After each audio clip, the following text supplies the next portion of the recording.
Hey, I'm Tyler Boronski alongside the manager of the Miami Marlins here at Lone Depot Park in Miami, wrapping up his first year on the job, leading this team really to playoff contention just until 4 games ago. Over 100% winning percentage increase from last year.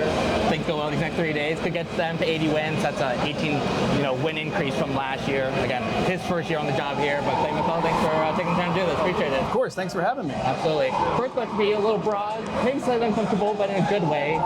Give yourself a little credit. What do you think you've done a good job in your first year, at the helm? I felt like I've been pretty consistent from really the first day of spring training, through to this point in the season, and understood that it was not always going to none of it was going to be easy, and there were going to be ups and downs as there are in any major league season. But I try to feel like an important thing is to try to be steady through the times that are tougher, and just to continue to push myself and our staff to teach, educate, coach every single day, and whether we're winning or losing, that our players know when they come to the ballpark that day that we are going to be there to continue with our progress moving forward. And that, I guess, if anything, I feel like nobody's perfect, days that don't feel as great as the others, but have tried to be just as consistent in my behavior from day one till now. I guess to that point, nobody's perfect, but on the flip side, what has been the aspect of this job that you have found maybe a little difficult to navigate through, tough to grasp at times? Just maybe what's one aspect you still feel like you're learning? It's a time commitment. And is there, my previous position, you had a very specific area of things that you were focused on and somewhat in charge of, and now in this, like, everything falls under your umbrella. And it's the dialogue interaction with our front office. It's the daily dialogue with our coaching staffs, and us trying to problem solve how we're going to continue to get better.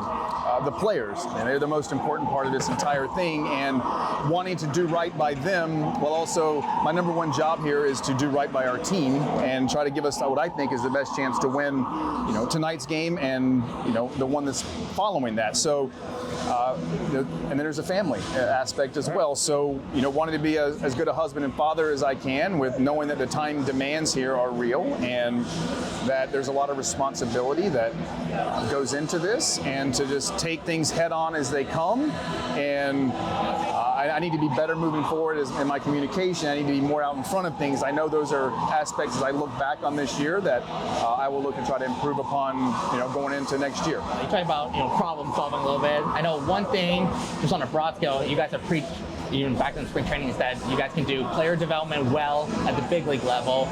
Now, you guys have also done a lot of experimentation throughout the year as well, whether it's the lineup construction, bullpen roles. I feel like everyone's had a chance at high leverage opportunities at some point this year. Pitch clock from the dugout, we'll get to that. But how do you think the constant shuffling or experimentation, whatever word you want to use, has impacted player development? I believe it's positive. I think there's a lot of facets to player development. It's the training environment that is created. It's the messaging of what we feel like is important. It is the follow-up and meetings. AARs after things happen are part of player development. And as far as bullpen roles and lineup construction, part of it is I want our guys to become their norm, and that become comfortable with that, and understand that whether you pitch in the 6th inning, the 8th inning, the 9th inning, we need 3 outs, and need you to go in there and feel like right now is either it's a moment in the game that I feel like we need to go win, and you're the best right now to go win that moment.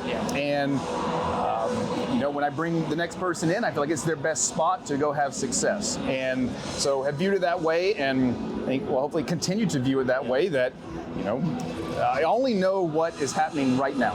I don't know what the 9th inning is going to look like. I know what right now looks like, so I've tried to look at it that way. Let's just go win right now, and next inning will show us where we're at now. And the lineup, guys being okay with it being fluid, and that we're going to move spots around and try to optimize for handiness or optimize for their starter. And so I don't look at that as it being uncomfortable. I look at, hopefully that becomes just the norm, and we're proactive in getting things out in front to them. So hopefully they know what's going on, and Carson Vitale is a huge part of that. And so Nothing's ever going to be, guys aren't going to like everything that happens, but every decision is made for what I think is best for our team in that moment. The pitch calling, I honestly get that philosophy, to be honest with you. What has the feedback been from catchers that have gone through it so far and coaches that have taken on that load now, making those decisions? So far, so good. I mean, our pitching coaches and our catchers have done a really nice job with the timing of things and getting the flow of it and things staying in rhythm. That part has been great so far. And with this, I'm not going to be reactionary to, well, tonight we give up this many runs, it's because of that. And that's just not, people can say what they want, but to me, that's not a realistic, all this. It is, I feel like over time that we will get our hit choice A, or our pitcher's best pitch in that moment to that hitter to come out more often.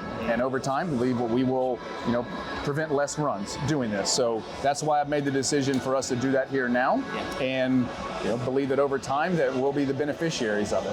Last one for you, being the guy in charge. Fun part, I don't know, it's debatable, is you gotta do this, kind of every day. You do this twice a day, the pre and post game.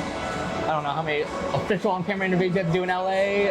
If you go on YouTube, you see some Vancouver Canadian interviews back in the day for you. But what did you learn in terms of how to navigate this and just learn how to be an effective communicator where your pressers, one-on-one interviews like this, these are your connections to the fan base, essentially?